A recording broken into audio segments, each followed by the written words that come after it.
নমস্কাৰ, মই কেহৰুগুন্দা উচ্চ মাধ্যমিক বিদ্যালয়ৰ সপ্তম শ্ৰেণীৰ ছাত্ৰী মিছ মৰিয়ম বেগম।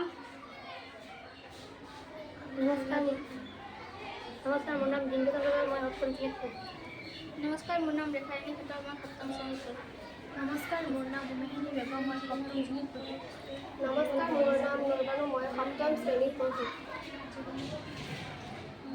আমি দৈনন্দিন জীৱনত ব্যৱহাৰ কৰা বস্তু বিকল্প হিচাপে গ্ৰহণ কৰোঁ পাতেৰে বনোৱা বস্তু, যেনে কাঁহী পাতেৰে বনোৱা, বাটি পাতেৰে বনোৱা, বেগ পাতেৰে বনোৱা আৰু চিপি পাতেৰে বনোৱা, বটল পাতেৰে বনোৱা।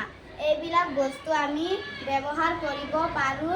এইবিলাক বস্তু ব্যৱহাৰ কৰিলে মাটি প্ৰদূষিত নকৰে, বায়ু প্ৰদূষিত নকৰে, পৰিৱেশ ভাল থাকে আৰু এইবিলাক বস্তু আগৰ দিনত মানুহে ব্যৱহাৰ কৰিছিল।